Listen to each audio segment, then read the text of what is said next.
Hey guys, what's up? Red Bang Toys Raymond here. Kumusta kayo lahat guys? Hope everyone is doing great. So ito guys, continuation dun sa isang vlog ko regarding dun sa paglipat ng Team Batangas dito sa isang private property dito sa may barangay Sampaguita, Lipa, Batangas. Okay? So kung gusto nyo makita kung nasaan itong property na to or itong bagong praktisa namin, yung range namin, ang nasa labas is yung pwede nyo i-waze daylish.ph. Parang coffee shop siya na nandoon. So sila yung may-ari na tong private property. Okay, so ipapost ko yung picture. Ito yung parang signboard nila. Yan ang signboard na tong may-ari na tong property na to. Okay, so nandito kami nagpa-practice every Sunday, yung Team Batangas APS. Okay, so ako actually ngayon ako nakapunta dito. Last week or last year yata nagpalaro sila yung club shoot. Hindi ako nakapunta kasi nga pag nagko-follow ka sa akin, alam mo medyo marami akong problema, kaya hindi ako nakalaro. Okay, so ngayon naman actually meron kasing isang retailer or meron isa kasing customer na kumukuha ng wholesale sa akin. Kaya nagdala ako ng stocks ngayon dito sa Batangas. Dinalang ko siya. Kaya ako nandito. Okay? So medyo kulang yung gear na dala ko. Actually kulang yung bala. Kasi nadala ko lang is 0.25, 0.28, 0.32, 0.30, 0.32 at saka 0.36. So 5 BB lang na nadala ko. Nakalimutan ko magdala ng 0.40, 0.43, 0.45 saka 0.48.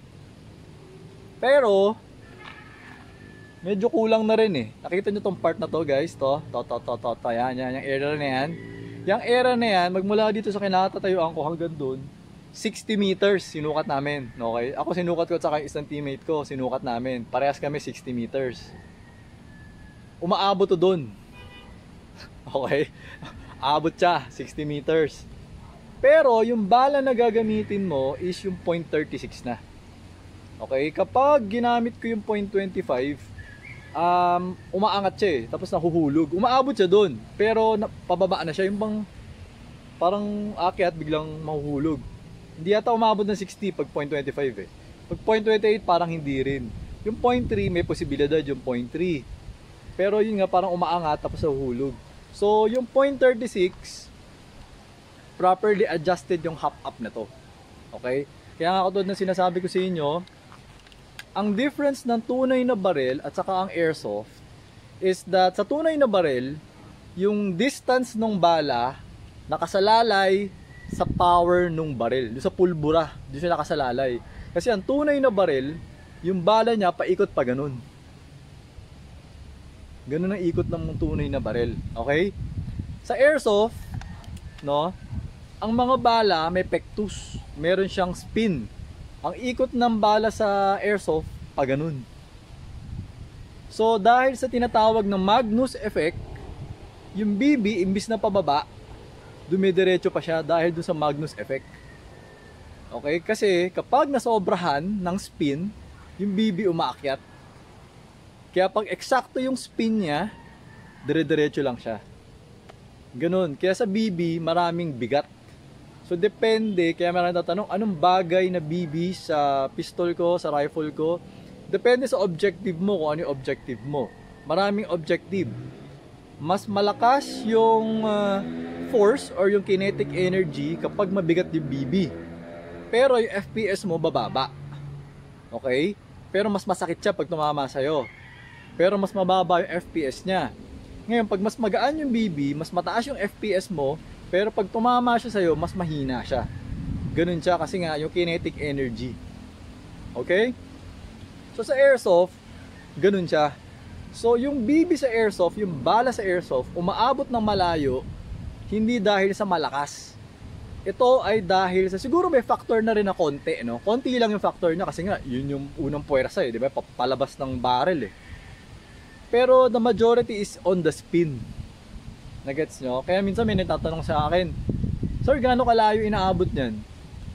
Siyempre, sasabihin ko, siguro estimate mga 50 meters. Layo rin pala, no? So ngayon, pag sinabi ako sa inyong 50 meters, hindi ibig sabihin yung 50 meters, meron pa siyang power. May posibilidad, pagdating doon sa 50 meters, is parang binato ka na lang ng BB. Parang tinamaan ka lang ng ganun. So kapag medyo mabigat yung BB na ginamit, medyo mararamdaman mo, medyo may konting sakit. Pero pag magaan lang yung BB, hindi ka na masyado masasaktan. Nagets nyo guys? So, ganun yung diskarte sa mga BB. So, depende sa'yo. So, kunwari, ang isa pang purpose ng mabigat na BB is, pag sa competition kasi, meron kami mga binabaril na tinatawag na falling plate. Paminsan, pag ginamit mo na bala is magaan, tapos yung airsoft mo, yung baril mo, parang low power lang. Kasi nga, yung iba kasing shooter, gusto nila high speed. Yung mabilis yung cycle, no? Mabilis.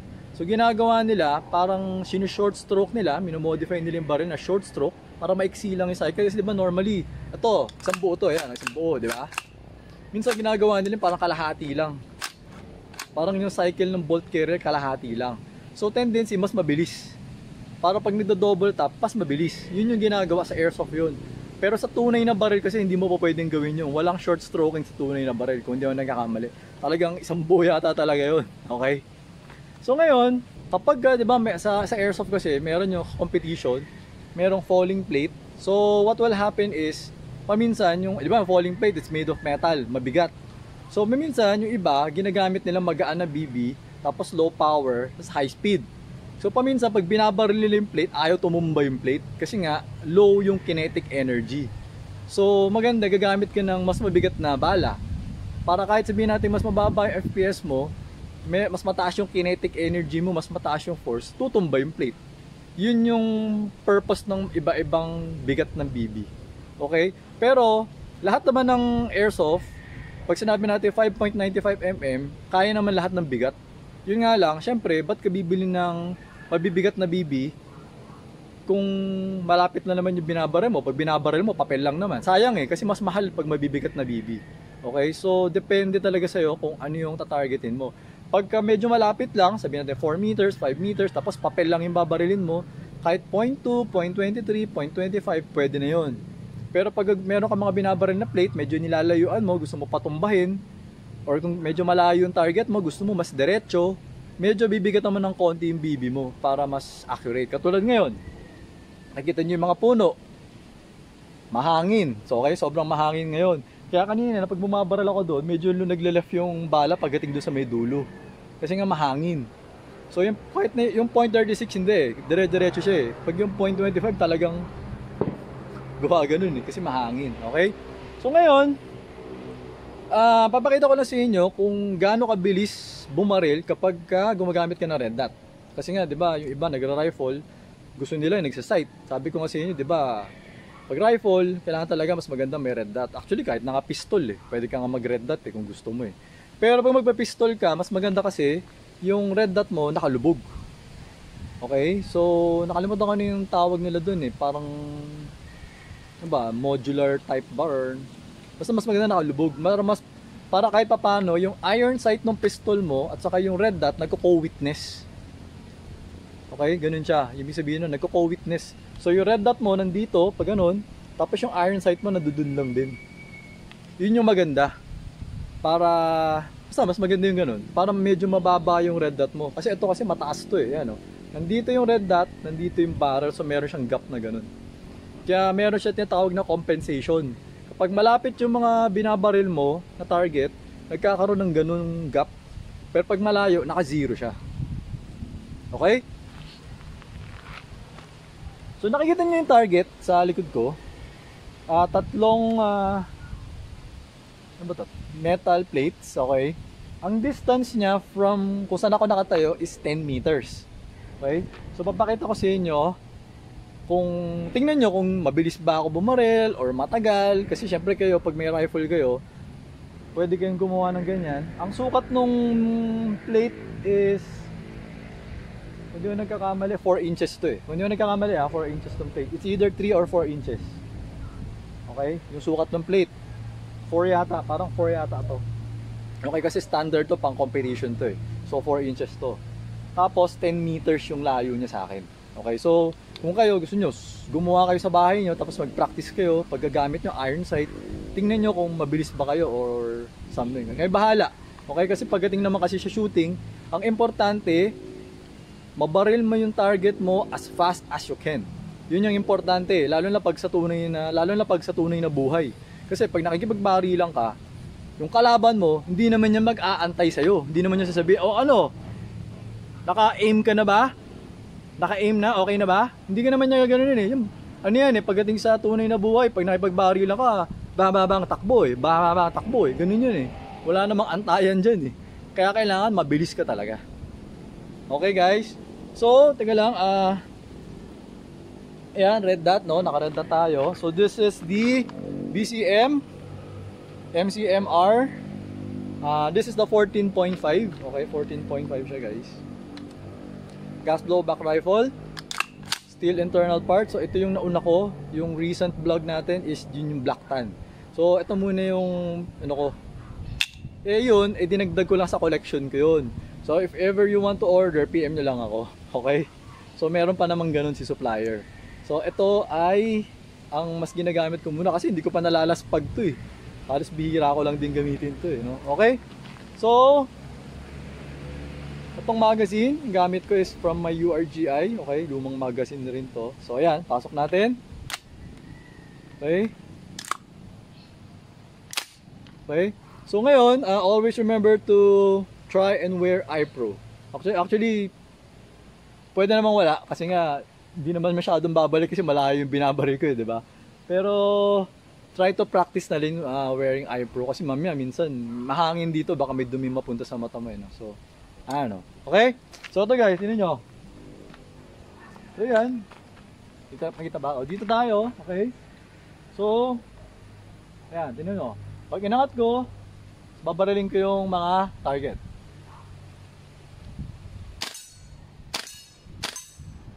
Ganun. So, hindi ko alam kung mabilis o mabagal. Actually, para mabagal, medyo kinakalawang na rin ako kasi wala na akong practice.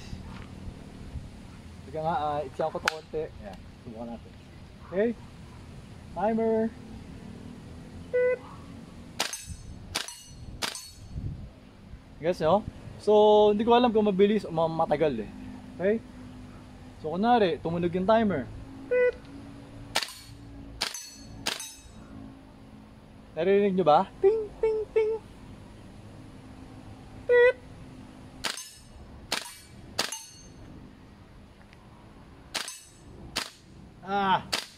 Hindi ko tinamaan. Pero nakita ko yung BB dumaan doon sa may gilid. Okay? So, ang mahirap din kasi kapag nag-a-align ka eh. Di ba? Nakita mo, ang liit na lang ng target dito sa akin eh. Titingnan ko, ang liit na lang yun eh. So, pag naka-red dot ka, dot lang yung nakikita mo, maliit lang yung dot eh. So, ilalagay mo lang yung dot doon sa gitna ng plate. Always aim the center mass. Kung ano yung binabaril mo, yun yung center. Kapag malapit yan, kailangan ko mag-compensate. Actually, malaki yung plate eh. Ito kasi yung distance ito, 2.5 lang eh. So, ilalagay ko lang konti sa taas ng plate. So, pag malapit yung plate sa akin, ang diskarte ko lang dyan is, ito yung plate, siguro nandito sa may above the center point. Doon ko lalagay yung dot. Para yung tama niya sa baba. Pag malapit sa akin. Pag malayo, pwede ko siyang igitna or lagay ko sa ibabaw nung may upper na part ng plate. Okay? So ito, tingnan nyo, nakatingin ako sa inyo, babarilin ko yun. Diba? Hindi ko tinamaan yung una. Yun. Kasi kapag malayo na yung plate, pag malayo na, diba? Konting galaw ko lang, kahit na naka-red dot ako, konting galaw mo lang yung red dot, pwedeng ma-miss mo na yung ano eh, ma-miss mo na yung plate kasi nga ang liit na lang ng plate eh. So paano pa kaya kapag ka nag-iron sight ka? Eh pag naka-iron sight ka, ina-align mo yun eh. Pinapantay mo yung iron sight eh. Diba? Naalala nyo yung... Teka lang. Wala, hindi ko magawa dito eh. Wait lang. Ayan. Naalala nyo yung isang vlog ko, di ba sinasabi ko na once nakita nyo yung dot, tatamaan. Actually, hindi ko alam kung kaya eh. Kita nyo ba yung dot? Wait, subukan natin. Nalakasan ko yung dot. Tingnan ko kung makikita ako ah. Tapos barilin natin yung plate. Hindi ko makita eh. Sorry. Yan, hindi ko makita. Okay. So, Ayan, so ganoon na lang ulit. Barilin natin ulit.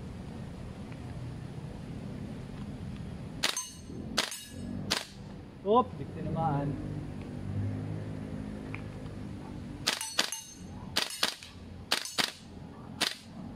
Wala nang bala. Okay? So naka-disable kasi to, kaya kahit baril lang ako ng baril, naka-disable, wala nang bala eh. So naka-disable yung para sa bolt catch niya, kaya kahit walang bala, tuloy-tuloy lang siya.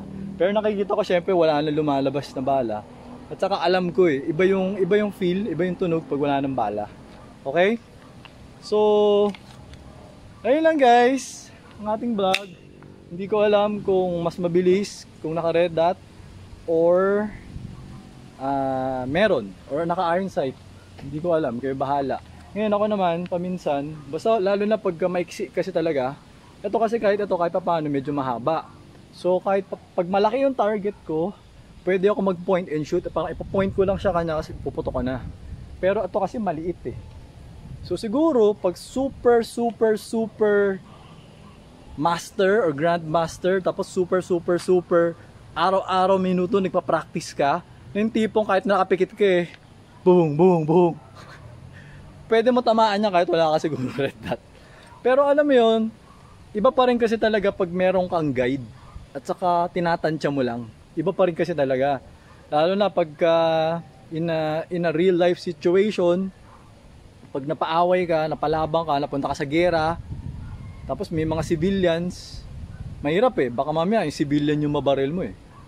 Nagets nyo? So iba pa rin talaga pag may guide, no?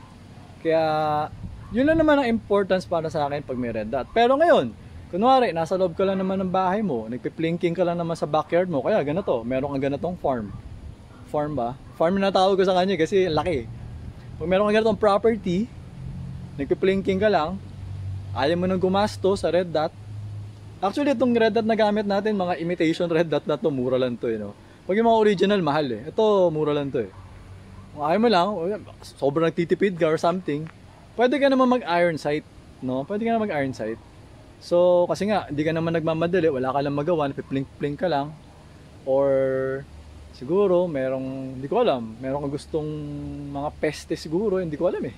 Kung anong gusto mong targetin, tapos hindi ka naman, parang take your time, ganyan. Or di magano ka, iron sight ka. Okay? Or gusto mo ma-challenge or something. Pag sa competition kasi, meron din kasing division yung rifle. Dalawa yung division ng rifle eh. Merong naka red dot, tapos meron din yung iron sight. So, depende sa'yo. Kung gusto mong doon ka sa iron sight, di iron sight. Pero basically, I'm just explaining on why or bakit maganda rin talaga pag may red dot kapag gumagamit ka ng rifle. Okay? So, ayun guys, hope naintindihan nyo or marami kayo natutunan sa ating vlog for today. Thank you for watching guys. Until next video na lang, always remember to stay safe, stay great, be good, and be thankful always. God bless everyone. Bye-bye.